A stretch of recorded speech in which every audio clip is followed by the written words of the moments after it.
Le lien entre handicap mental et employabilité est loin d'être simple.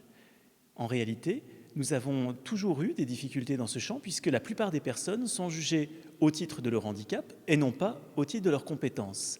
Et pourtant, nous avons les moyens de lutter contre ces déficits en termes d'image des salariés parce que ces déficits peuvent être comblés par notre meilleure connaissance du handicap.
Radio Campus, c'est de la musique, c'est de la culture, mais pas que. C'est aussi donner la parole à ceux qui ne l'ont pas forcément. Avec nous, il y a Salomé. Actuellement, vous travaillez dans la région parisienne, vous travaillez dans un McDonald's.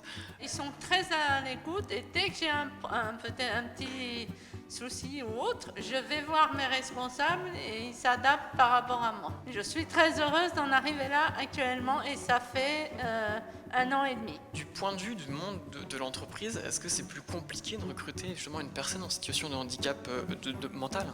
Parce que à ce compte-là, il ne suffit pas seulement d'adapter l'environnement, il y a peut-être un suivi supplémentaire à faire. Quand on est face à un handicap mental, il faut, encore une fois, je reviens sur la préparation des équipes, sur la préparation de la maîtrise, pour bien expliquer déjà ce qu'est le handicap mental et comment on peut accueillir, ce qu'on peut faire pour qu'il soit bien intégré et qu'il soit vraiment un salarié, je dirais, comme un autre salarié. Alors, je voudrais dire que la France a beaucoup de chance, mais que c'est une chance comme une pièce à deux faces. Il y a une bonne face et une mauvaise. La chance, c'est d'avoir eu des ESAT, d'avoir eu l'UNAPI qui en a créé, etc. La mauvaise, c'est qu'à cause de cette protection, on n'a pas fait d'autres choses et suffisamment tôt. Et quand je dis suffisamment tôt, c'est même à l'école, c'est même beaucoup plus tôt que l'apprentissage du travail et de l'insertion générale. On a l'impression que quand ces enfants-là naissent, ils ont un chemin tout tracé. Parce que je pense qu'on ne leur fait pas confiance et on nous prend, nous, pour des utopistes. Les jeunes qui arrivent, qui sortent de l'école avec ou sans diplôme, ne sont pas des pages blanches. Ils ont des acquis. Ils savent faire des choses. Et donc, utilisons ce que nous avons fait avant à l'école. Ça me fait 7 ans que je suis à Cuic. Mais je me sens très bien, je suis content et toutes les équipes aussi.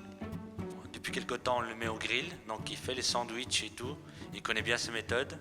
On vient de lui faire de l'augmenter d'un échelon. Donc là, pourquoi pas augmenter son contrat plus tard. Chouette. Alors, la surprise à Quick, c'était que la formation que l'on faisait pour aider Guillaume a aidé aussi le reste du personnel. Moi, j'ai le souvenir au tout début où on a donné des fiches pour permettre à Guillaume d'utiliser les conditions hygiéniques. Et le personnel, tout d'un coup, s'est rendu compte qu'eux-mêmes ne le faisaient pas. Le personnel s'est formé avec la formation qu'on a apportée à Guillaume. Et je crois que c'est le côté positif de la présence de Guillaume chez Quick. Moi, je me rends compte vraiment que c'est par la confrontation avec les personnes en situation de handicap que les personnes comprennent, n'ont plus peur, parce qu'en général, il y a alors pas... la peur, ça ressort encore. Oui, parce que c'est Je dis encore parce qu'on est C'est en de la 2015 peur et j'ai de l'impression. mal faire, c'est de la peur de... c'est aussi on se projette dans le handicap de l'autre. Voilà, c'est souvent de la peur, c'est pas de la malveillance, mais on ne sait pas toujours. C'est aussi souvent de la peur de mal faire. Le problème central, finalement, c'est quelle société on veut. Dans quelle mesure les entreprises sont prêtes à ouvrir leurs portes, à accepter par exemple que parmi leurs employés, certains aient une vitesse d'exécution un peu plus réduite. Est-ce que ça, c'est supportable?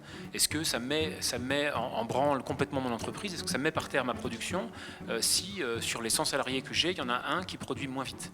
Je travaille en milieu ordinaire au Mando à Convention dans 15e. On est dynamique. Pour moi, ça me tire vers le haut, ça nous réveille. Par quels moyens peut-on faire en sorte que des personnes en situation de handicap intellectuel soient mieux acceptées? Eh bien, il s'agit d'une évolution de la culture, d'abord, la culture de notre société en général. Faire en sorte que chacun se rende compte de ce que ses salariés peuvent apporter, peuvent leur apporter, et non pas seulement projeter sur ses salariés les idées préconçues que l'on peut avoir. Ce sont des gens qui bien souvent sont extrêmement motivés, et donc pour l'entreprise c'est plutôt bénéfique. C'est bien